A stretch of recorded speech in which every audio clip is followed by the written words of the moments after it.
Saudara yang dikasihi Tuhan Yesus Kristus, puji syukur kepada Tuhan oleh karena hari ini kita boleh beribadah di rumah kita masing-masing. Bapak Ibu Saudara yang dikasihi Tuhan, kadang-kadang ketika kita bicara soal kekristenan, kadang kita hanya berkata, kenapa Tuhan kok bisa lahir dari manusia? Atau mungkin orang berkata, kenapa satu orang bisa menebus dosa banyak orang? Atau orang berkata, apa itu dosa? Kenapa kok ada Yesus Kristus yang katanya menebus dosa umat manusia? Bapak Ibu yang dikasihi Tuhan Yesus Kristus, kalau kita hanya langsung melihat sosok Tuhan Yesus Kristus, kita pasti akan bingung. Oleh karena apa? Kita tidak tahu latar belakang panjang yang terjadi bagi umat manusia. Saudara, ketika Adam dan Hawa dijadikan oleh Tuhan, Tuhan ingin supaya Adam dan Hawa itu menjadi partner kerja Tuhan. Itu sebabnya maka Adam dan Hawa dalam bahasa yang lain dikatakan imago Dei, artinya segambar serupa dengan Allah. Karena apa saudara? Karena menjadi partner kerja Allah. Tetapi Adam dan Hawa jatuh dalam dosa. Itu sebabnya maka dosa pertama kali disebut dengan kata hamartia. Artinya adalah meleset dari sasaran. Sasaran apa? Sasaran Allah yang ingin menjadikan manusia segambar dan serupa Allah, yang ingin menjadikan manusia partner kerja Allah, meleset. Kenapa saudara? Karena dosa. Itu sebabnya ketika manusia berdosa, manusia berpisah, putus hubungan dengan Allah. Manusia berupaya mencari Allah dengan ilmu pengetahuannya, dengan pemikirannya, bahkan mungkin dengan filsafatnya, bagaimana mengotak-atik namanya Allah sesuai dengan prinsip, sesuai dengan logika, sesuai dengan pikiran mereka. Itu sebabnya saudara, kadang-kadang Allah hanya dilogikakan menurut manusia.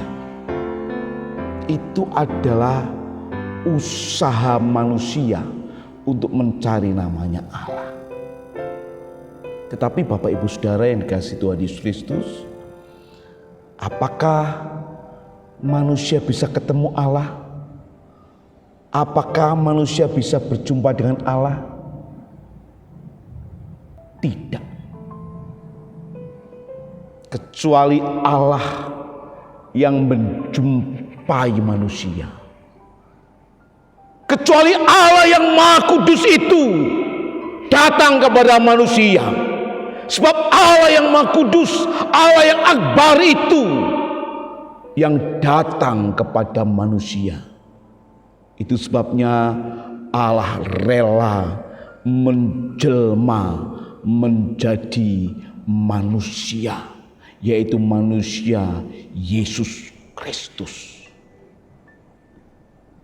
Pertanyaannya sekarang, untuk apa Allah menjelma menjadi Yesus Kristus?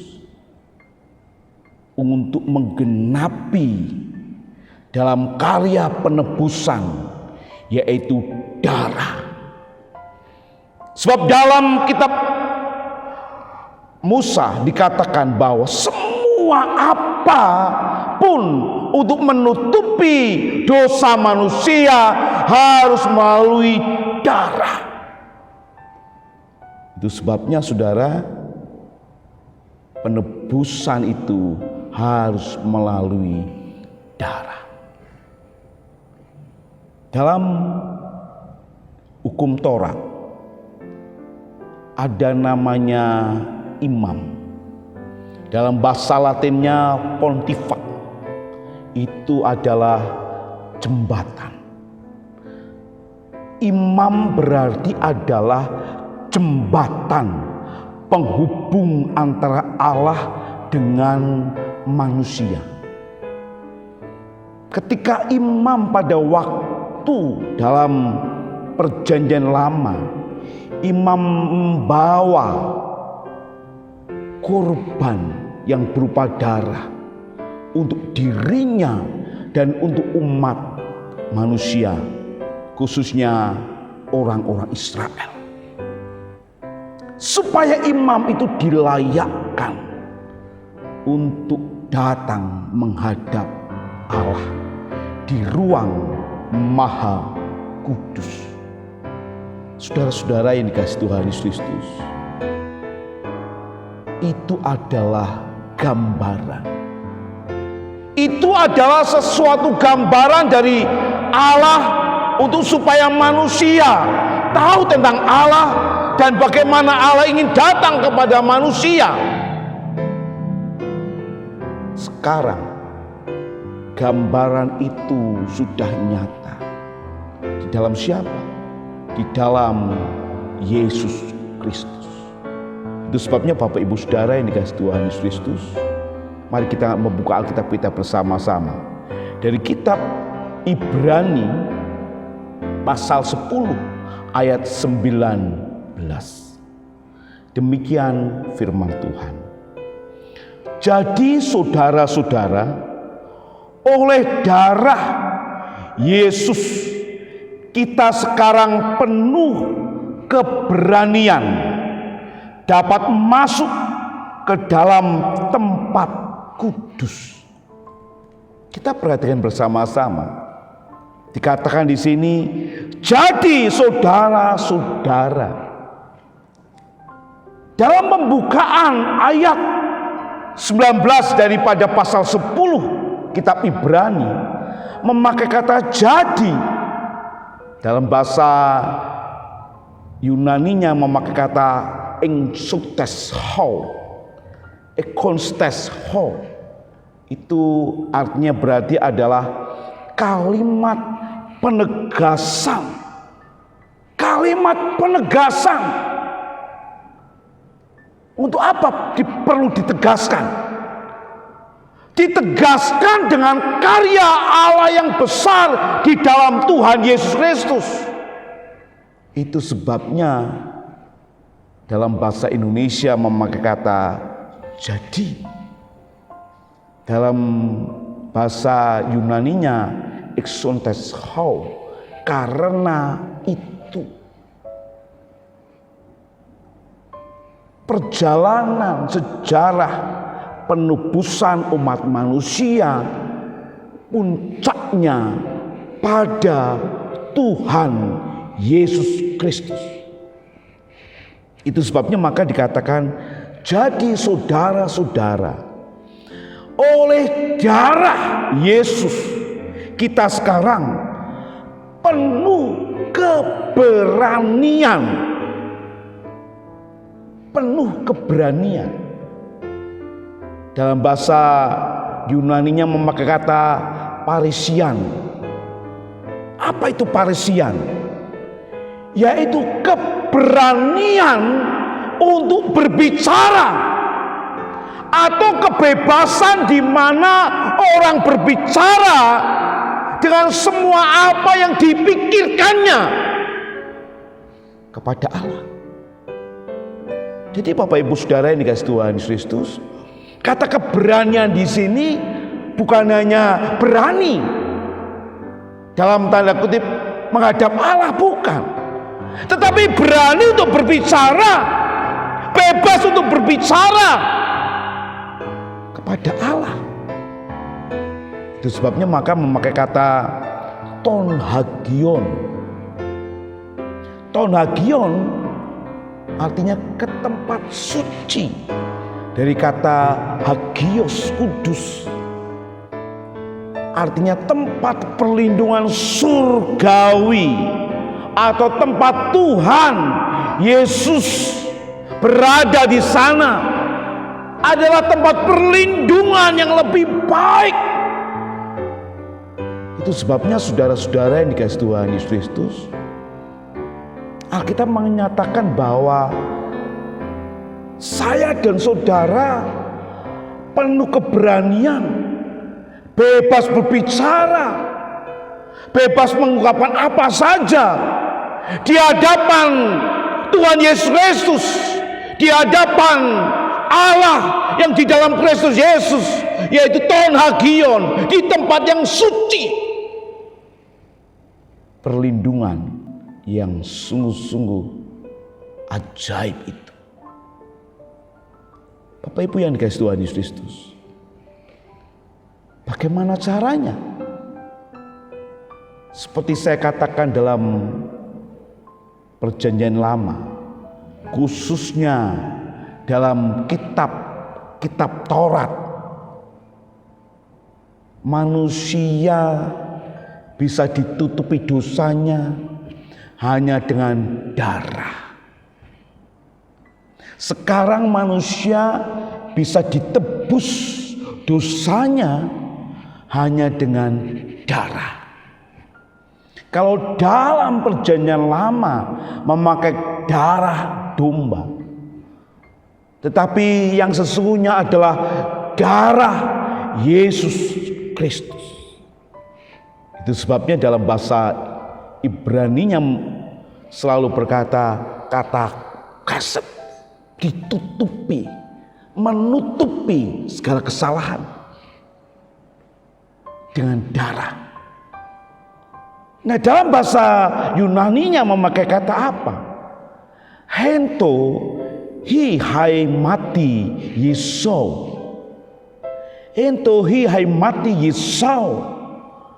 Dengan darah Yesus, dengan darah Yesus, hento hai mati Yesus adalah pengorbanan yang lebih baik yang terus ada di dalam kehidupan saya dan saudara di dalam Yesus Kristus. Darah itu menyucikan saya dan saudara. Jadi Bapak Ibu yang dikasihi Tuhan Yesus Kristus, dari Ibrani pasal 10 ayat 19, sesungguhnya maknanya adalah saya dan saudara bisa datang berbicara kepada Allah, mengungkapkan segala sesuatunya kepada Allah hanya oleh darah Yesus Kristus yang sudah berkorban untuk saya dan saudara. Sehingga imam itu, jembatan itu sudah terhubung kembali, sehingga komunikasi hubungan antara Allah dan manusia terjalin kembali. Dan itu semua karena ada imam pontifik, jembatan, imam besar perjanjian baru, Yesus Kristus. Bapak Ibu yang dikasihi Tuhan Yesus Kristus, yang kedua sekarang, mungkin saudara bertanya, loh Yesus kan manusia biasa, dia lahir dari namanya Maria, kenapa kok dikatakan Tuhan? Bapak Ibu yang dikasihi Tuhan Yesus Kristus, ada cerita di tempat lain, ada orang yang mengkultuskan sesuatu, sehingga sesuatu yang dikultuskan itu lahir dari batu. Orang berkata, kok lahir dari batu? Sekarang Yesus Kristus jelas silsilahnya. Sekarang Yesus Kristus lahir dari manusia. Kenapa saudara? Karena dia manusia sejati, tetapi juga Allah sejati. Kenapa? Karena Allah menjelma menjadi manusia melalui Maria. Itu sebabnya maka Tuhan Yesus Kristus adalah Allah sejati. Kenapa? Allah menjelma menjadi manusia. Kenapa disebut manusia sejati? Karena memang lahir dari manusia. Itu sebabnya saudara-saudara, hal ini bukan berarti kemudian loh kok orang Kristen menuhankan manusia. Bukan. Orang Kristen tidak menuhankan manusia, tetapi orang Kristen tahu Allah menjelma menjadi manusia. Itu sebabnya manusia Yesus Kristus berbeda dengan manusia yang lain. Kenapa saudara? Kita lihat sama-sama dalam 2 Korintus pasal 5 ayat 21. Kita lihat sama-sama 2 Korintus pasal 5 ayat yang ke-21. Dia yang tidak mengenal dosa telah dibuatnya menjadi dosa karena kita, supaya dalam Dia kita dibenarkan oleh Allah. Supaya di dalam Dia kita dibenarkan oleh Allah, yaitu pengorbanannya di kayu salib, yang sesungguhnya Dia adalah Allah yang menjelma menjadi manusia. Saudara-saudara, apa bedanya? Kita lihat sama-sama ayat 21. Dia yang tidak mengenal dosa. Halo Bapak Ibu Saudara, apa kata firman Tuhan? Dia yang tidak mengenal dosa. Dalam bahasa aslinya berkata ton me gunanta hamartian. Ton me gunanta hamartian.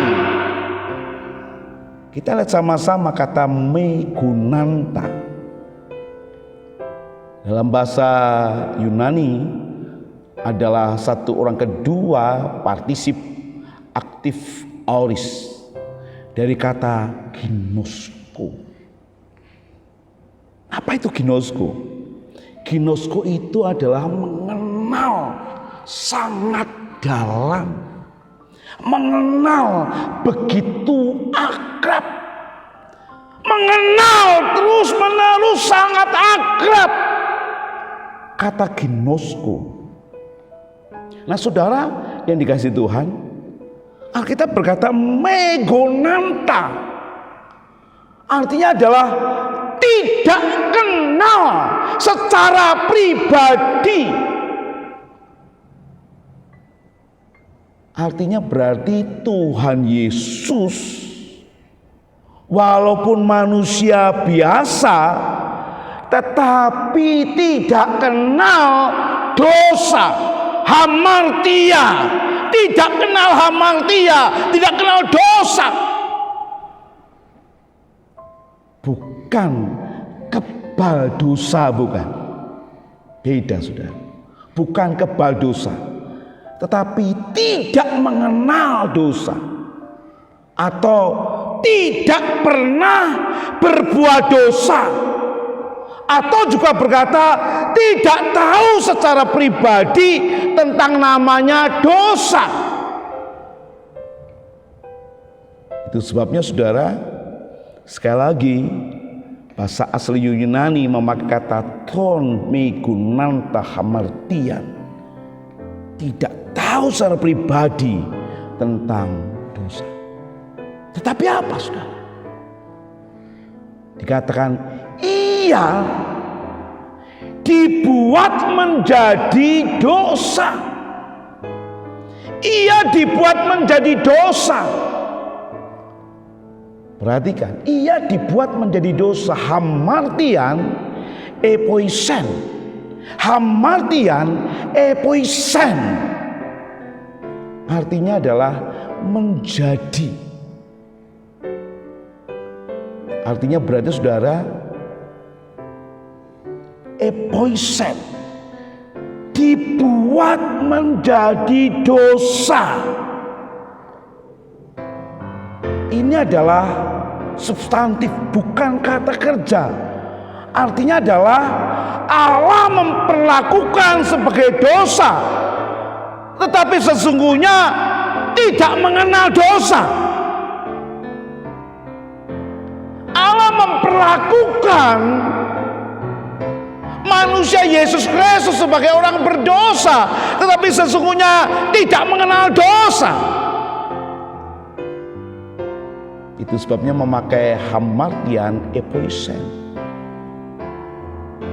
Dalam bahasa Jawa lebih menarik, saudara. Dikatakan dalam Ibrani 12 ayat 13 dalam bahasa Jawa, panjenengane kang ora tepung karo dosa wis kadosakake marga saka kita. Loh saudara, kita lihat sama-sama.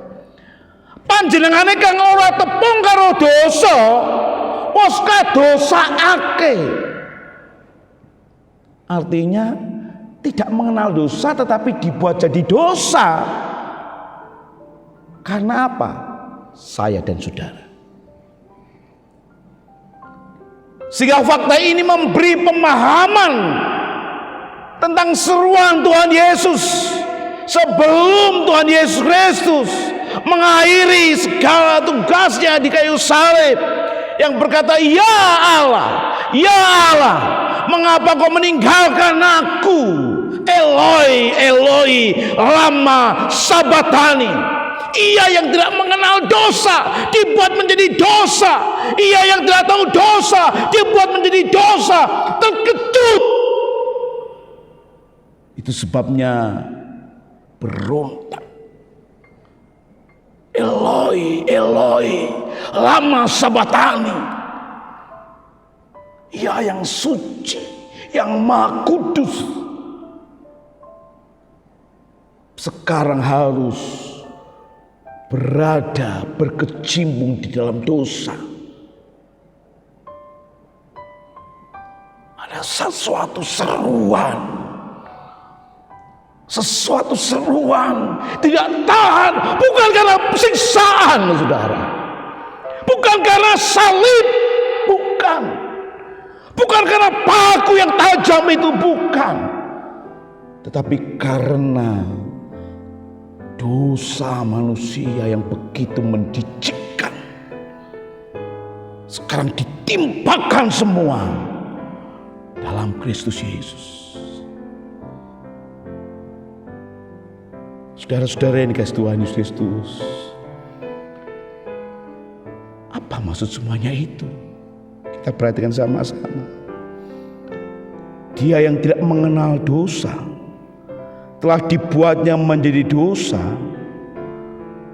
karena kita, supaya dalam Dia kita dibenarkan oleh Allah. Semuanya untuk saya dan saudara. Semuanya untuk saya dan saudara. Supaya apa, saudara? Supaya kita diselamatkan, sehingga Tuhan Yesus menggantikan semua. Tuhan menggantikan semua atas segala perbuatan kita, atas segala dosa-dosa kita. Gusti Yesus sampun dados banjelipun dosa kelolaan panjenengan, supados kelolaan panjenengan pikantuk karahayun. Itu sebabnya kita harus percaya kepada Tuhan Yesus Kristus. Itu sebabnya saudara, saya katakan, kenapa Allah mau menjelma menjadi manusia supaya menyelamatkan saya dan saudara, supaya saya dan saudara ditebus, supaya Tuhan adalah berkorban untuk dosa-dosa saya dan saudara. Itu sebabnya di dalam Paskah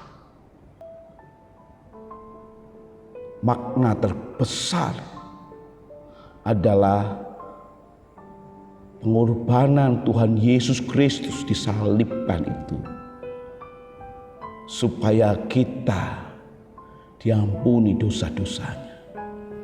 Sebagai penutup, saya ingin berkata, pengorbanan Tuhan Yesus menjadikan orang percaya dilayakkan untuk menghadap hadirat Allah, sehingga kita bisa bersekutu kembali dengan Allah. Amin. Tuhan Yesus memberkati saudara. Tuhan Yesus menolong saudara. Tuhan Yesus bersama saudara. Amin. Kita berdoa sama-sama. Tuhan Yesus, kami sadar kami manusia berdosa. Tetapi hari ini kami tahu Tuhan membenarkan kami melalui Engkau, Allah yang menjelma menjadi manusia di dalam Kristus Yesus, yang rela berkorban, disalibkan untuk menebus dosa-dosa, untuk menggantikan dosa-dosa kami. Tuhan, kami ingin memaknai Paskah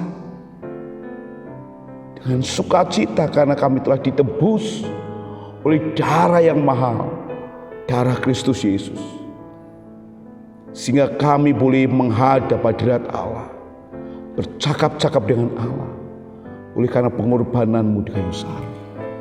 Di dalam nama Tuhan Yesus Kristus kami berdoa. Amin. Tuhan berkati.